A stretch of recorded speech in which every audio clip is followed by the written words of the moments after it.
اللهم صل على محمد اللهم صل على محمد وعلى آله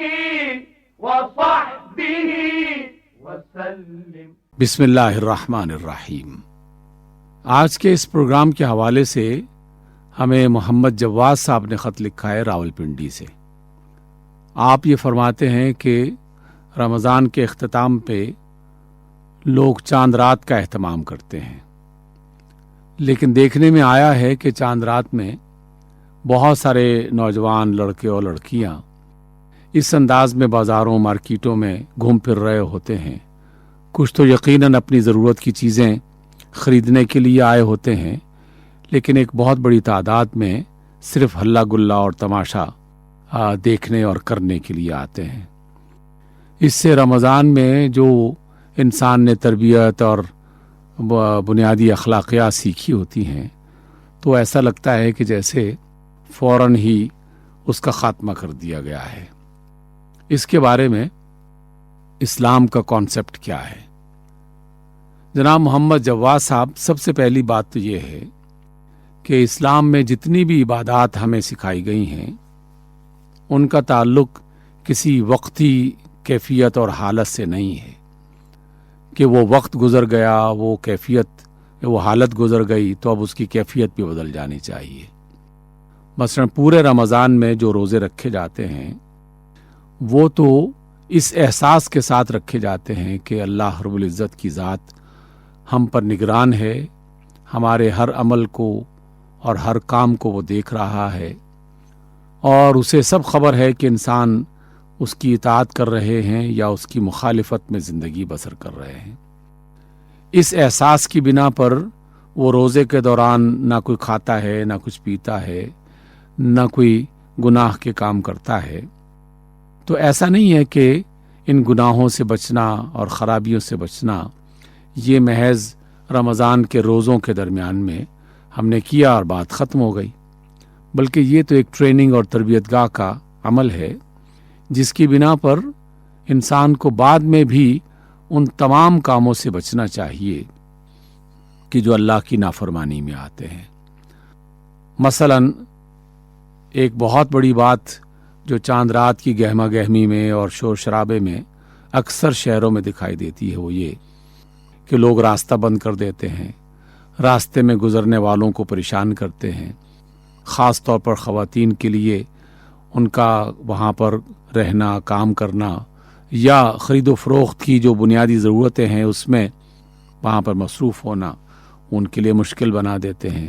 اور بعض خواتین بھی اسی غرض کے لیے آتی ہیں بازاروں میں کہ ضرورت کی کوئی چیز نہیں لینی، محض کھیل تماشا بننا ہے یا بنانا ہے۔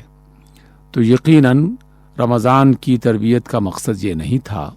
کہ انسان جیسے ہی ایک خاص حالت سے نکلے تو اس کے بعد وہ پھر ایک آوارہ شخص بن جائے اور جو اس کے دل میں آئے وہ کرنا شروع کر دے، کہنا شروع کر دے،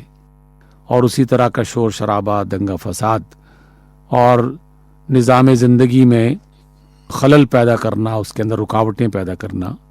تو یقیناً ایسا فرد اس نے رمضان کی تربیت کو یکسر بھلا دیا ہے۔ حالانکہ رمضان کی آخری رات جو ہے اس کو بھی اسی طریقے سے بسر کرنا چاہیے کہ جس طریقے سے رمضان کی دیگر راتیں اس نے بسر کی ہیں۔ حتیٰ کہ آپ صلی اللہ علیہ وسلم کا یہ بھی فرمان ہے کہ اگر چاند نظر آ بھی جائے تو تب بھی جو شوال کی پہلی رات بنتی ہے اور رمضان کا اختتام ہو چکا ہوتا ہے تو تب بھی اس کی برکات، اس کے اللہ تعالیٰ کی طرف سے فیض اور رحمتیں جو ہیں وہ اسی طریقے سے جاری رہتی ہیں۔ اور اگر کوئی 29ویں شب میں ہے تو 29ویں شب تو باقاعدہ ان طاق راتوں میں سے ایک طاق رات شمار کی جاتی ہے جس میں شب قدر کی تلاش کیا جاتا ہے۔ اس لیے اس کا بہت امکان ہو سکتا ہے کہ اگر کسی کو 21ویں میں وہ شب مل گئی یا 23ویں میں اور 25ویں اور 27ویں اور 29، تو یہ 5 طاق راتیں جو رسول اللہ صلی اللہ علیہ وسلم نے ہمیں بتائی ہیں، تو ان میں سے کوئی بھی رات شب قدر ہو سکتی ہے اور شب قدر کے بارے میں آپ حضرات نے یقیناً یہ سن لیا ہوگا کہ شب قدر وہ شب ہے کہ جس میں آئندہ پورے سال کا اللہ تعالیٰ حساب لکھتا ہے اور منصوبہ بندی اس کی ہوتی ہے، اور جسے ہم کہتے ہیں تقسیم کار، فرشتوں کے حوالے سے بھی اور انسانوں کو بھی اس میں شامل کیا گیا کہ کسی کا رزق لکھنا ہے، کسی کی عمر کا تعین کرنا ہے۔ اگرچہ روز اول سے اللہ تعالیٰ کے ہاں یہ سب بڑے منصوبے اور بڑے پلان کا حصہ ہوتے ہیں، لیکن جس طرح سال میں ہم نے کون کون سے کام کرنے ہیں اور کس طریقے سے انہیں انجام دیا جائے گا، ہم انسانی دنیا میں بھی اسی طرح کی پلاننگ ہوتی ہے۔ تو اللہ تعالیٰ کی جو نیت اور ارادے اور اللہ تعالیٰ کی جو مرضیاں ہیں، اس میں بھی یہ بات شامل ہے کہ وہ اپنی کائنات کے نظام کو ان ایام میں جس طرح چلانا چاہتا ہے پھر اس کے فیصلے ہو جاتے ہیں۔ اسی وجہ سے آخری تاخرات ہو، چاہے وہ 29ویں یا اختتام ہو چکا ہو اور وہ چاند رات جس کا ہمارے ہاں ایک تصور پایا جاتا ہے وہ ہو، تو اس میں اللہ تعالیٰ کی ہر قسم کی نافرمانی سے بچنا چاہیے۔ خاص طور پر انسانوں کو تنگ کرنا، راستے بلاک کرنا یا مختلف قسم کی ایسی چیزیں، بعض لوگ جو ہیں وہ موٹر سائیکل کا دھواں نکالتے ہیں، بعض لوگ جو ہے وہ عجیب و غریب قسم کے باجے نکال کر اس کا شور مچاتے ہیں، بعض لوگ راستہ جو ہے اس میں گزرگاہ کو تنگ کر دیتے ہیں۔ تو اس اعتبار سے جو تربیت ہماری پورے رمضان میں کی گئی یہ اس کے بالکل منافی ہے۔ ہاں، عید کی خوشیاں ضرور اس کی تیاری کیجیے اور آپس میں ایک دوسرے کو مبارکباد دینے کا سلسلہ قائم کر لیجیے۔ جو رمضان کے دوران ہے وہ بھی اسی طریقے سے دعاؤں کا تبادلہ ہوتا ہے، اور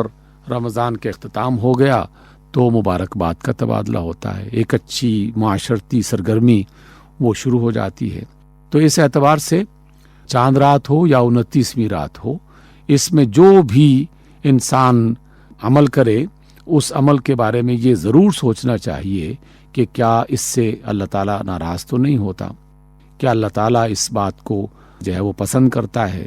کیا خلق خدا کو اس سے کوئی اذیت تو نہیں پہنچ رہی، یا کیا خلق خدا کو اس سے کوئی فائدہ پہنچ رہا ہے۔ تو ان تمام باتوں کا لحاظ کرتے ہوئے اسے اپنا یہ وقت گزارنا چاہیے۔